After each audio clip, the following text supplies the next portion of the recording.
there. So I'm very pleased to be here in France. In Bangalore last week and it was raining, and I come to Le Havre and it's sunny. So I guess it's a fantastic welcome for me. It's very humbling to have to speak in front of, as the last speaker, because so many amazing and inspirational speakers have spoken. But I guess that also gives us inspiration, and more importantly, I'm happy to be here in France. So, en tout cas, ce qui est important. And what is important is that you please take 10 seconds to close your eyes and think of this word, rural. What does it mean to you? If you're looking at a country like India. Well, to me,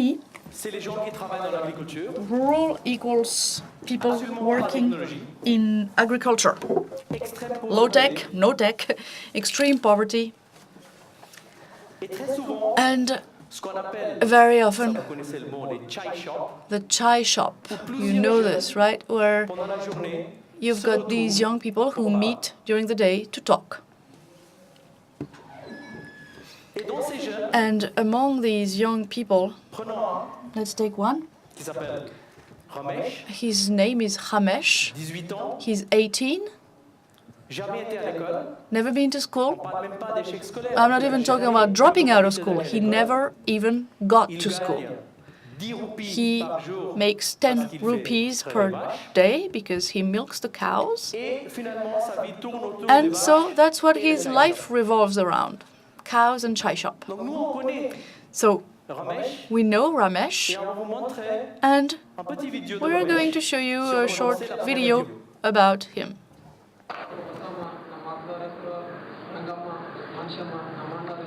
My name is Start Mary. ನನ್ನ ಹೆಸರು ರಮೇಶ, ನಮ್ಮ ತಂದೆ ಹೆಸರು ತಿಮ್ಮಪ್ಪ, ನಮ್ಮ ತಾಯಿ ಹೆಸರು ಬಸಮ್ಮ, ನಮ್ಮ ಅಪ್ಪರ ಹೆಸರು ರಂಗಮ್ಮ, ಮಾನ್ಶಮ್ಮ, ನಮ್ಮ ಅಣ್ಣವ್ರ ಹೆಸರು ಬಸವರಾಜ್, ರಾಜ್ಕುಮಾರ್, ರಮೇಶ್, ಬಸಲಿಂಗ, ನಮ್ಮ ತಂಗಿ ಹೆಸರು ಗಂಗಮ್ಮ, ಗೌರಮ್ಮ, ನಮ್ಮ ತಮ್ಮ ಹೆಸರು ಹನುಮಂತ.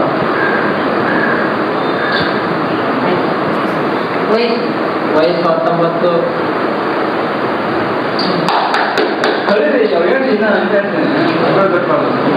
ಜಿಲ್ಲಾ ರಾಯಚೂರು ತಾಲೂಕು ದೇವದುರ್ಗ ಪಕ್ಕ ಹಳ್ಳಿಯಲ್ಲಿ ಕೂತ್ಕೊಂಡು ಸಮಯಿದ್ದೀವಿ, ಕಲಿಬೇಕಂತ ತುಂಬ ಆಸೆ ಇಟ್ಕೊಂಡು.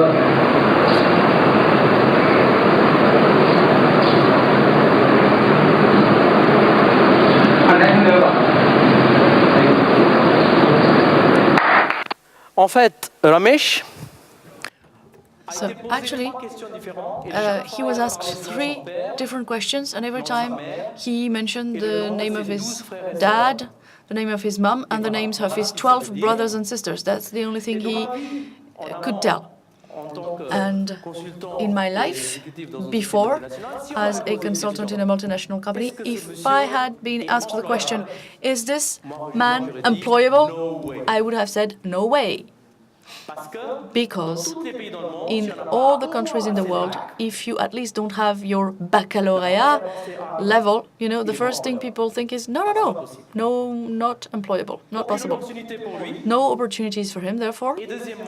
And secondly, there is such a lack of human dignity, because he was always told that if he did not get his exams, he would be useless. And actually, everybody kept telling him that there was no hope for him and that he was hopeless. And so I would have continued believing that, humiliation and relegation through humiliation. Well, he never even experienced that because he was always considered as useless. And I had this in mind until I met 3 people, Madame Padaki, Sumin Sarara, and Ravesh Bhatt. And they asked me a question. They said, yes, you're talking about primary education, but if in India we have this problem, we have people aged 18 or even 30 who've never been to school, what do we want to do with them? You remember that in India half the population is under 30. So they started this experiment saying, okay, let's take people like Ramesh and if we can train them to become employable, wouldn't this be the beginning of a solution to think about poverty and the issue of poverty? Well, this really fascinated me. I thought, okay, let's go. And actually what they did was that they went to Ramesh's village, and they actually found 8 people who were ready. And actually what they said to them was very interesting. They said, okay, come to us. We are going to take you to a city like Bangalore. We are going to train you. We don't even know if you will be better or worse after this training, but come with us. So these 8 guys, 6 guys and 2 girls went there. And actually on the first day there was a lunch.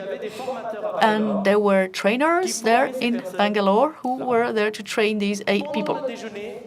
During lunch, the 4 trainers said, no way, we can't even train these people. So these 3 people that I was talking about came up with a method of 6 days a week training, 12 hours a day. You live together and you don't go out of the room before you've learned something. And little by little, ladies and gentlemen, 7 months later, this is what you get. Let's look at this video. I'm Ramesh from Raichur. When I was in my village, I did not know how to write even my name in Kannada. In my village, I always wore dhoti. I never traveled on the bus. I did not know what's the time and what's the watch. I knew only 2 things: go to farm or sunrise, came back home or sunset. I had never visited a city. I did not know about city life. When I first came to Bangalore, I could not speak to anyone. And I also scared to touch a computer. When I started to learn in English, I was so scared because I did not know how to write ABCD. After the 7 months, I can type minimum at 40 words per minute. A month ago, I went to my village for my brother's wedding. My mother told me, please sir, come and have a seat.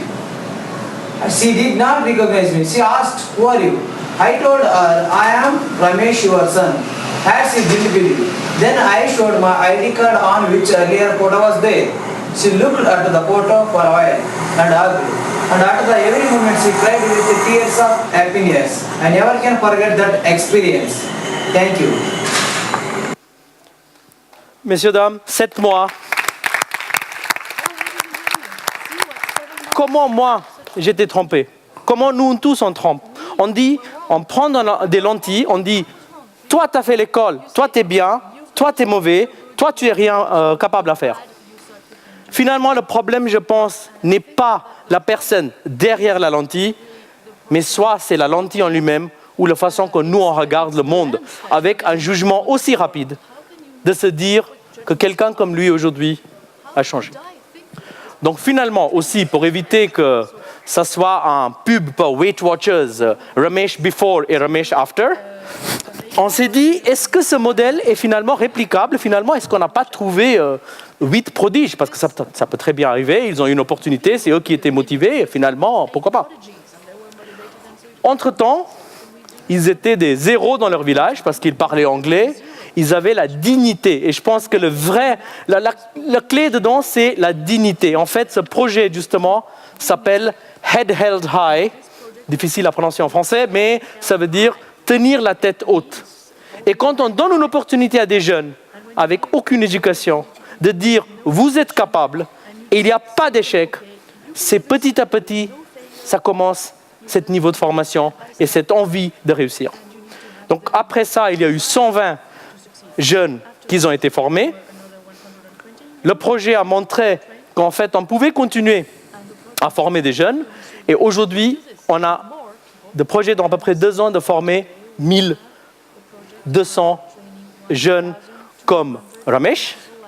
Et on vient juste d'avoir notre première levée de fonds pour essayer, la prochaine étape, de créer cette formation de à peu près 100 000 dans différents centres de l'Inde. Mais qu'est-ce que ça veut dire? Ça veut dire aussi qu'on pouvait inclure ces personnes dans la société. Et ce qui est fascinant dans l'histoire de Ramesh, donc Ramesh a continué d'être nommé comme une des 5 personnalités de transformation en Inde sur la télé publique. Et un tiers de ces enfants qui font la formation Leur rêve, c'est d'apprendre comment être formateur pour repartir dans leur village, justement pour partager et donner une opportunité à des autres personnes dans leur village qui n'ont pas eu cette chance. Donc, on a commencé un modèle de les former pour, au début, travailler dans le monde des services, parce que c'est plus facile, et aussi former les formateurs pour qu'ils puissent retourner et former des autres. Donc, est-ce que le rural que je disais tout à l'heure, c'est le même rural? Peut-être pas. Il y a 4 choses aujourd'hui qu'on réalise quand on y va dans les endroits ruraux en Inde. La première, il y a un vrai talent et ils ont faim de travailler et sortir de leur situation. C'est assez incroyable de voir leur motivation de vouloir sortir et justement ce qu'ils n'ont pas eu, c'est ce petit mât, cette petite chance et cette petite espoir. Deuxième, ça c'est peut-être génétiquement indien, avec 95% de business en Inde qui sont des family businesses, c'est un esprit entrepreneurial. Donc ça c'est Manjunath, un des garçons qui a suivi la première formation.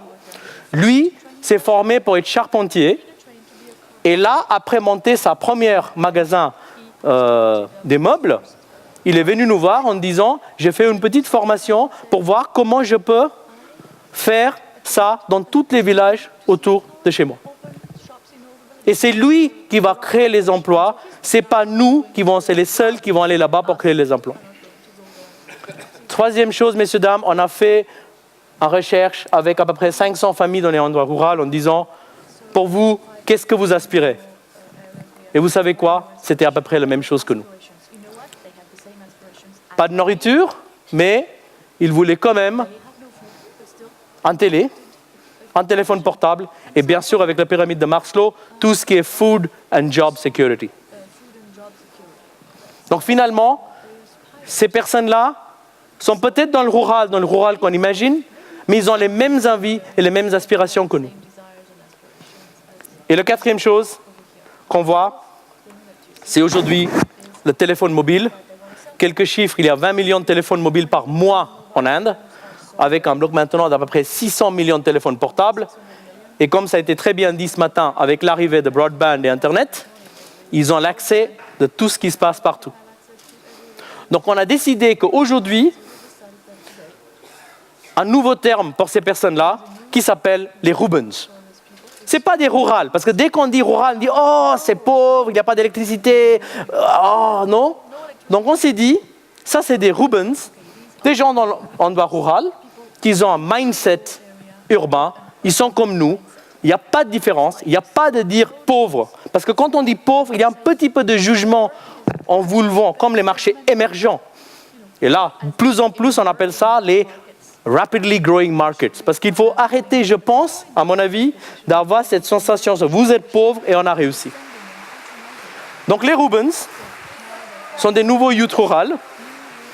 Le talent, l'esprit entrepreneurial, les aspirations globales et surtout l'accès à l'information. Comment on a fait cette formation? Donc la première chose qui est importante, c'est l'anglais, tout ce qui est computer, math, logic et tout ce qui est la confiance en soi. Pour nous, c'est très important.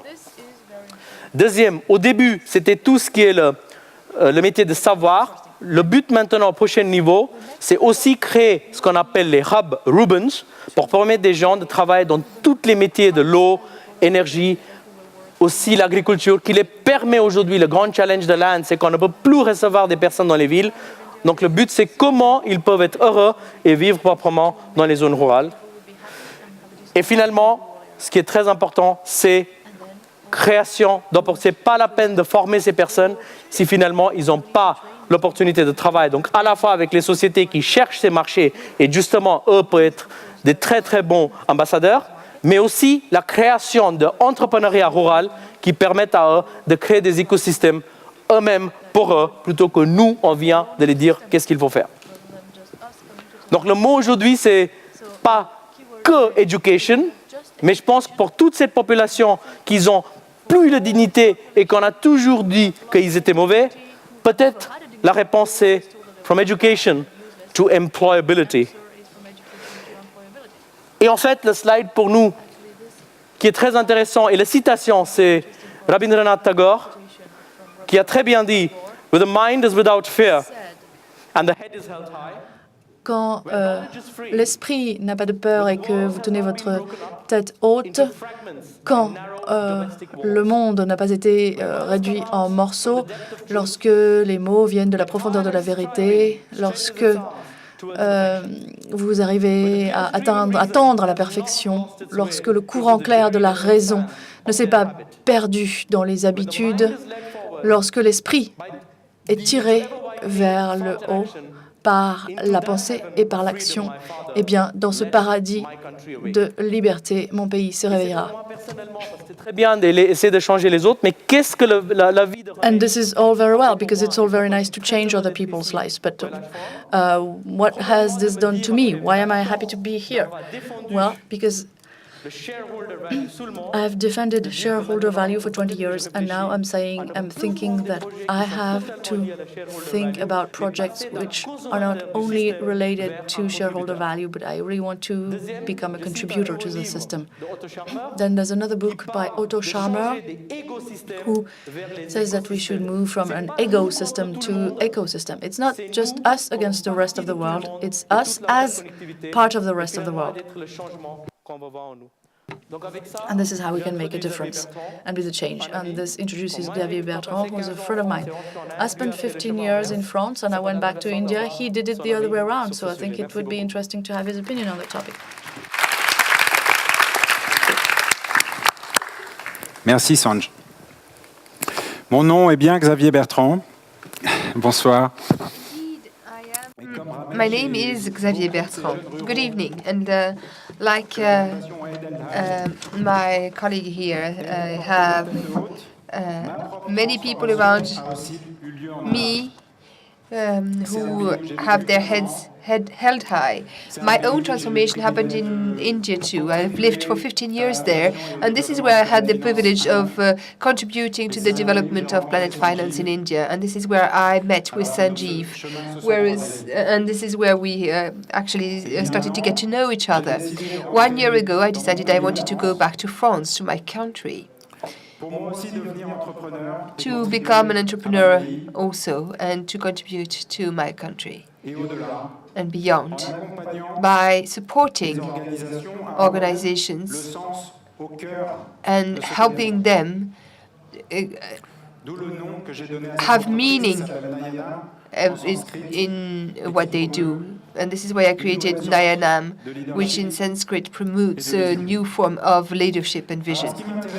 So today, after Sanjeev's talk, what I would like to focus on is what we in Europe can teach and learn in order to transform education and the world. What can we learn from Ramesh's experience? Something that was said several times today and that is fundamental is that we do need to recognize that we are really talking about a change of awareness. It is a profound change that also we have to proceed to in order to transform the education system and the world at large. This change has to go, for example, through judgment, moving from judgment to acknowledgement. When Sanjeev showed you the pictures of rural India, how many here have thought that maybe 7 months after he would be able to speak fluent English and to introduce himself with so much self-confidence? How many people thought it was going to happen in 7 months? There again, if you decide that the education system has to be centered on everyone's individual talent, if you can recognize this, then it is possible to change. This acknowledgement, Caroline talked about it when she talked about everything that she does with the kids at the Living School, by creating songs for them to have live treasures in them. This is genius. Everybody can actually be aligned with what is most talented in him, inside him and her. So indeed, everyone has a talent, that talent that is absolutely unique. And this is the diversity that makes it so interesting for us to educate. Always remember that you are absolutely unique, just like everyone else.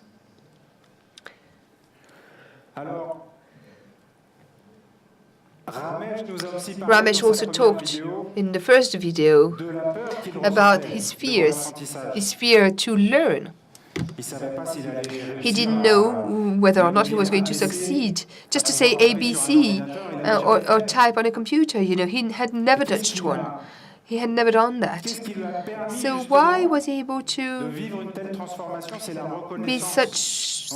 transformed like that? Well, it was because he was acknowledged as well. And this is what allowed him to develop his self-confidence and to become inspired. And there again, I would like to share in the same way with you a very nice quote that you can see here. Very often it is attributed to Nelson Mandela because he quoted it in his presidential speech. But actually, it is a quote from Marianne Williamson. Our deepest fear is not that we are inadequate. Our deepest fear is that we are powerful beyond measure. It is our light, not our darkness, that most frightens us. We ask ourselves, who am I to be brilliant, talented?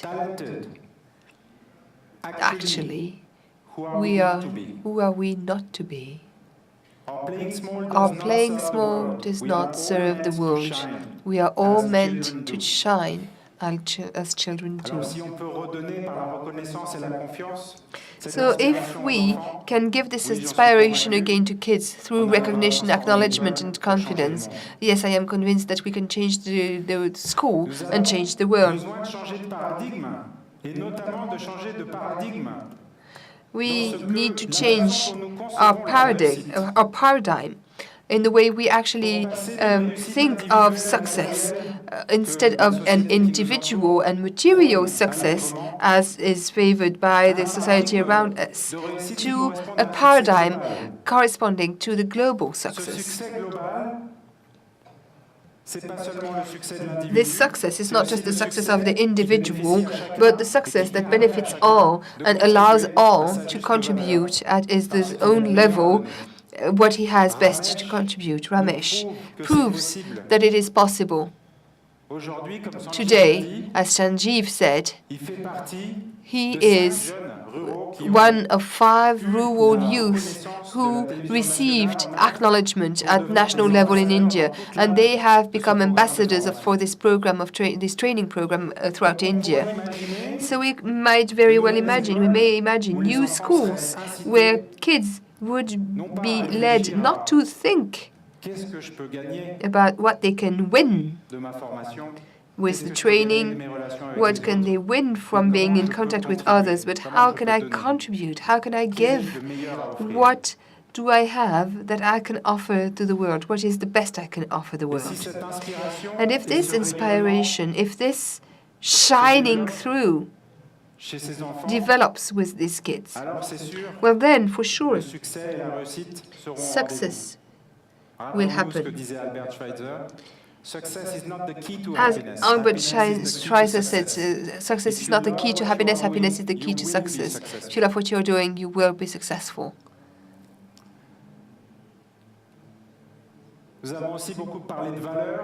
We talked a lot about values today, and I believe that one of the fundamental values that is urgent to become aware of today, all of us, is interdependence. Everything that connects us. Ramesh's history is maybe far from us. But is it not an experience that we should draw a lesson from? He was discarded from his education system. He was abandoned.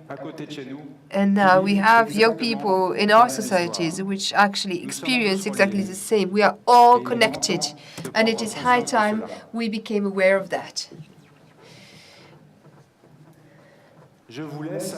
And I would like to conclude by inviting you to believe in the possibility of such a change.